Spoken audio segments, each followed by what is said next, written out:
what the haters talking about.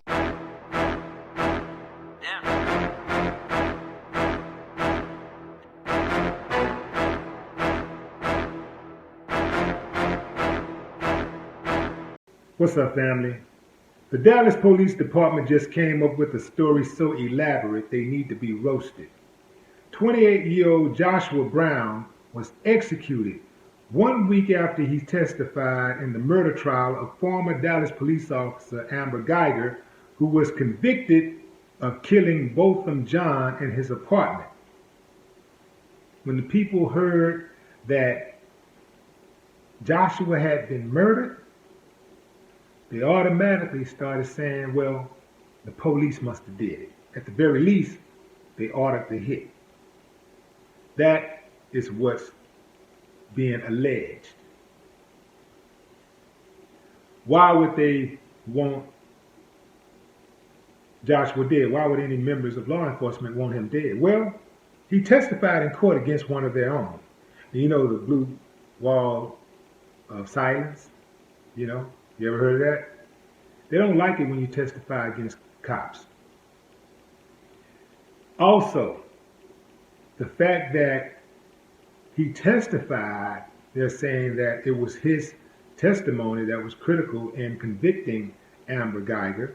And if he's not around for the any potential retrial, then perhaps she'll get to walk the next time because she is appealing her case.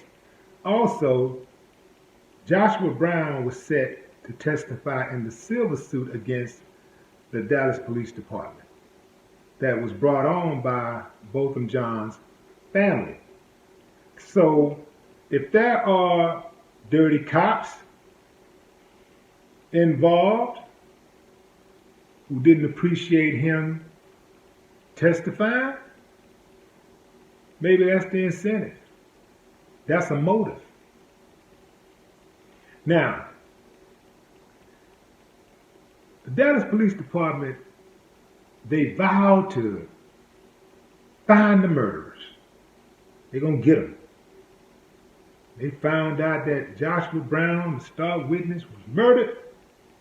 They got to make sure that they uphold the law and restore justice and the public confidence as soon as possible. So just a few days later on Tuesday, they come up with a suspect, 3 suspects. And check out the story they produced.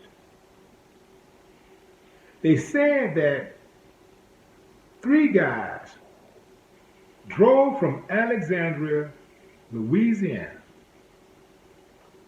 to the Dallas area, 300 miles, to purchase a couple of pounds of weed.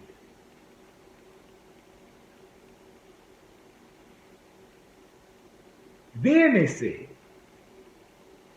they were to meet Joshua at an apartment complex. Outside, they're going to make the swipe. They're going to make the exchange outdoors. They're going to have a weed transaction with pounds right outside. Where they do that at? Okay. Let's say it's true. Let's say it was true. Then they say that Joshua got into an argument with one of the guys. Joshua pulls out a gun and bang, busts one in the chest. He falls back into the car. One of the other guys, the other suspect, returned fire. Boom, boom, down Joshua. Okay. After they down Joshua, they take his bag and the gun that he dropped, and they burn off with their wounded friend, who they drop off at the hospital. so that he can be treated, and they burn off. They flee. Now, let's say that's true. Okay.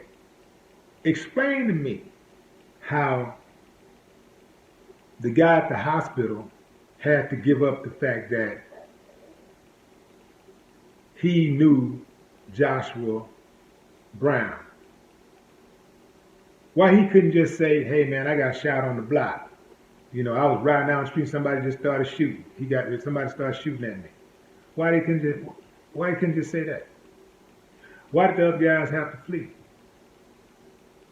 It don't make sense. And why would any dude that's moving so-called pounds of weight, why would he be out there having a transaction all by himself with 3 dudes from out of town? Come on, y'all. Where my street people at? Don't even make sense. Even if you ain't from the streets. That just don't make sense. And why would these dudes inject themselves into the life of a guy who was just involved in one of the most high-profile trials in recent memory? Why would they subject themselves to that type of exposure? Why would Joshua Brown, a man who was obviously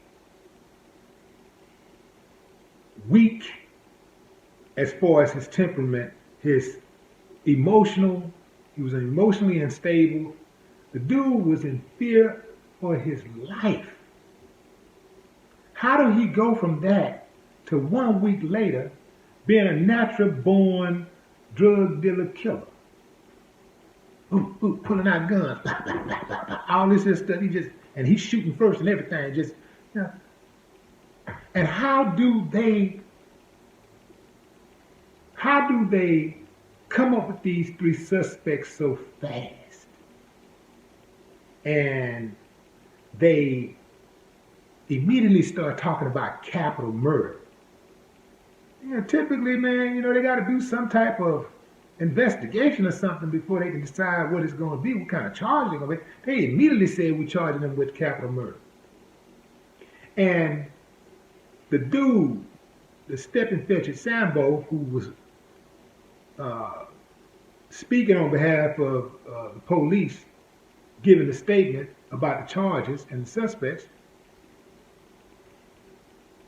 notice how every single time that he mentioned black male, he went out of his way to say that these were black males. And every time he would read the statement, he'd say, da-da-da-da-da, black male, such, black male, such, black male.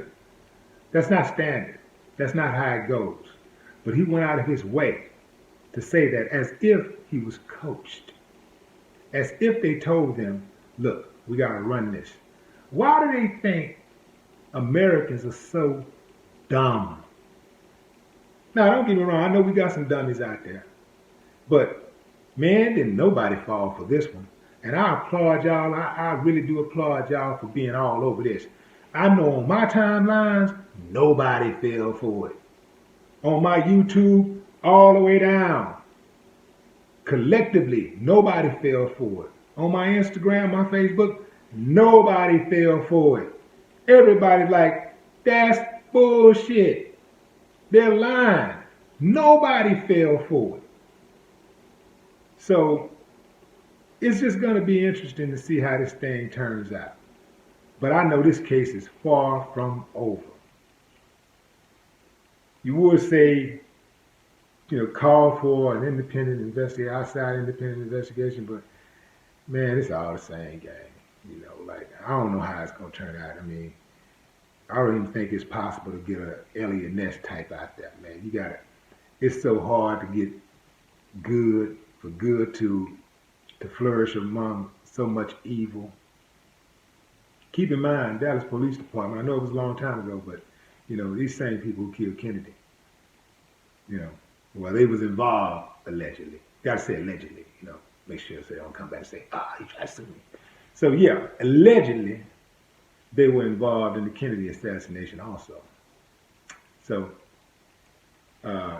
if this is true, you know, at least you can say they got experience.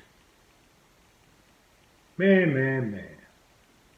I do hope that dude family gets some justice because that dude didn't deserve to go out like that. He did not deserve that. The dude was a working man.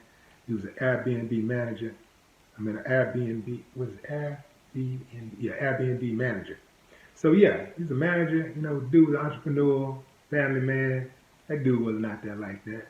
That don't even make sense to be involved in such a high profile case, knowing that the police is watching you, watching your every move. And 1 week later, after you come off the witness stand, after being just broken down, almost speechless, all of a sudden you got 12 pounds of weed in your house, and you out doing a drug deal out in the streets with some gangsters. You already in fear for your life. It don't make sense, y'all.